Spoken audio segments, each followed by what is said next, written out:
começando essa nossa última parte sobre o filósofo Aristóteles, estávamos vendo na última aula sobre a concepção dele com relação aos seres da Terra, e de que eles tinham uma relação de hierarquia, né, entre eles, e que terminaria nessa hierarquia com uma concepção de Deus.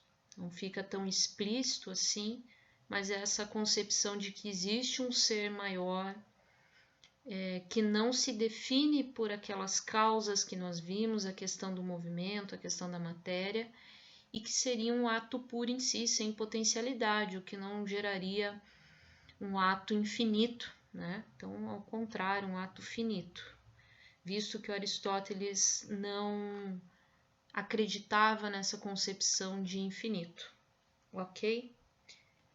Por conta disso, dessa análise que ele fez, inclusive da questão da astronomia, né, o Aristóteles ele também foi utilizado por alguns outros pensadores para fazer essa relação do mundo, dos planetas, dos astros. Apesar de que, depois da Revolução Científica, grande parte dos pensamentos de Aristóteles vão ser dispensados, né? Mas ele faz um parecer a partir desses estudos dele, falando sobre a concepção também do universo. Ele define, inclusive, faz uma definição de um mundo supralunar e sublunar. Então, ele tem o satélite da Lua como sendo um ponto de referência onde existe um mundo abaixo, esse mundo sublunar, então, que colocaria a Terra como sendo parte desse mundo sublunar, e o mundo supralunar, que seria um mundo externo, posterior a essa Lua, que daria uma origem ao próprio universo, aos próprios astros. E ele falava que existia uma relação direta entre esse mundo supralunar, a movimentação dos astros, a maneira como eles se comportavam na vida sublunar.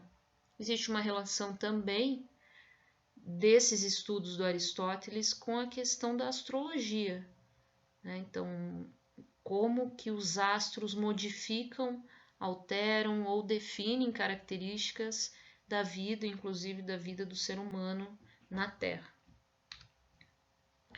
Continuando também, um exemplo de algo que vai ser muito utilizado pelo Aristóteles e que vai ficar marcado na filosofia dele é a questão da ética, né? A ética aristotélica. Não há nada no pensamento que antes não estivesse nos sentidos. Essa é uma frase que define em grande parte os estudos do Aristóteles. A ideia de um mundo sensível, que é a parte fundamental para entender a concepção das coisas, é justamente essa parte palpável, é a parte empírica. Então, não há nada realmente no pensamento que não estivesse antes nos sentidos.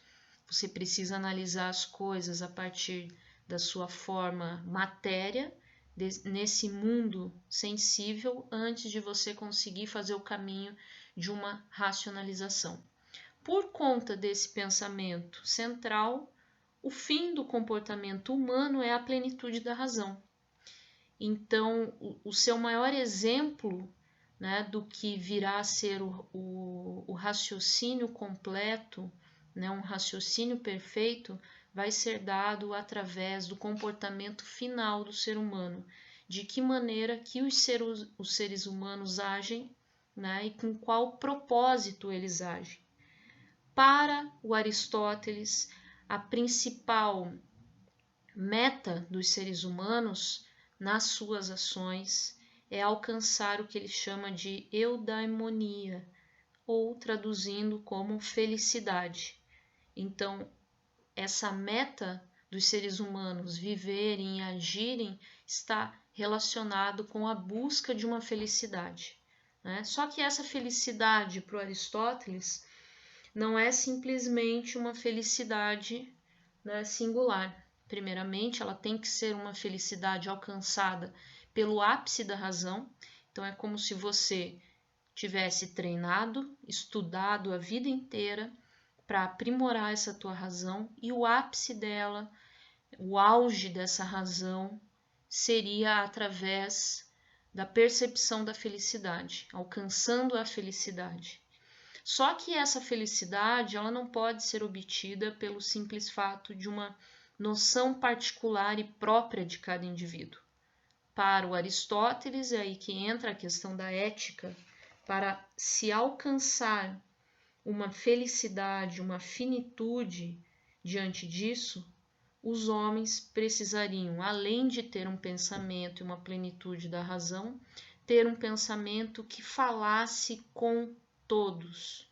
No caso da própria polis, então você vive numa sociedade onde não é composta por uma pessoa só, ou não é composta somente pela sua única e exclusiva felicidade, mas que deve ser vista também dentro de um perfil coletivo. Afinal, você não vive sozinho e isolado. Então, a ética está relacionada com tudo aquilo que deve ser gerado a partir de uma razão, mas que também deve estar relacionado com um exercício pleno da própria noção de sociedade, estar alinhado com os princípios da própria sociedade. Para isso, parafraseando um trecho da apostila de vocês, que fala sobre as maneiras de conseguir esse comportamento ético, o pensamento do Aristóteles fala o seguinte: o comportamento ético capaz de produzir felicidade é aquele que prepara, é aquele que condiciona o espírito para o pensamento. Para isso, segundo Aristóteles, é fundamental treinar. Então, a questão de você estudar, preparar e treinar essa visão racional, tudo isso vai ser necessário para você chegar numa ideia de ética e de felicidade. E para você conseguir alcançar o ápice desse treinamento, você deve utilizar as coisas de uma maneira equilibrada, tentando frear as suas paixões, ele utiliza esse termo paixões, e justamente conseguir um meio termo, um equilíbrio, um caminho do meio entre essas novas coisas que você vai estudar e buscar sempre estar treinando. O caminho correto para Aristóteles, então, é justamente esse caminho do meio, o equilíbrio. Eu coloquei justamente essa imagem aqui porque ela faz referência a uma filosofia oriental. Como eu falei para vocês, o Aristóteles, por mais que ele fosse grego, tivesse essa relação muito maior com o mundo ocidental, ele foi preceptor de Alexandre, que conquistou grande parte da Ásia, por exemplo. Alexandre esteve em contato direto com a cultura oriental e, inclusive, fez questão de mesclar essas questões orientais com as ocidentais, a cultura oriental com a cultura ocidental.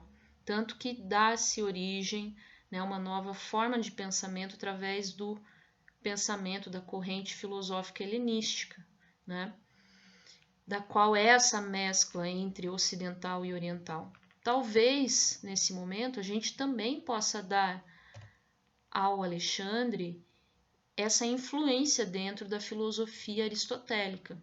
Essa questão do equilíbrio, do caminho do meio, vem de uma filosofia oriental, onde preconiza,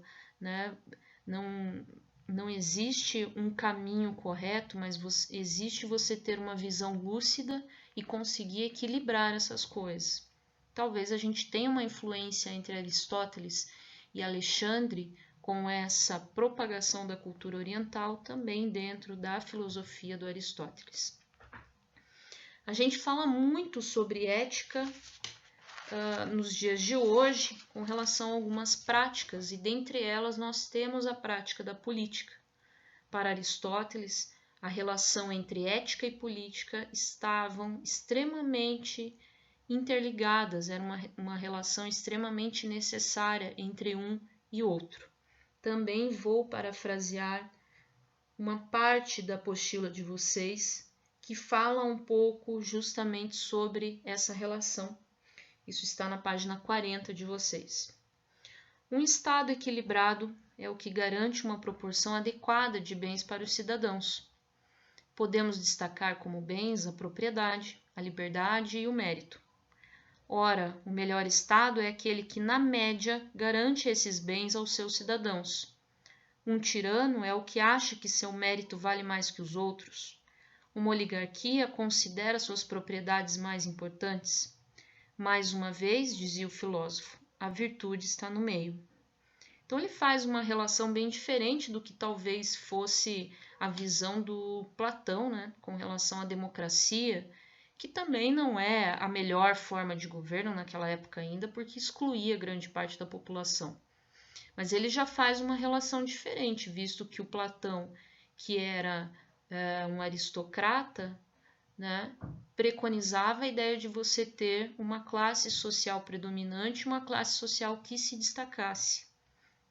A partir disso, a gente também tem uma aplicação da ética e desse caminho do meio, como o próprio Aristóteles menciona, relacionando com a política. Você só pode ter um governante eticamente capaz se ele provê grande parte daquilo que ele considera como bens para todos os cidadãos. Muito bem, pessoal. Finalizando então as nossas aulas sobre Aristóteles, tá? Espero que tenham gostado e tenham compreendido.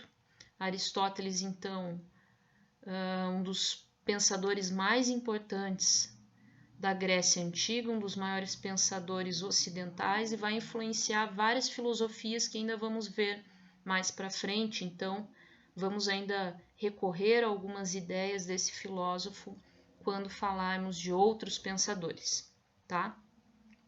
Para a gente encerrar, eu trago aqui, depois eu vou deixar o link nas descrições desse vídeo.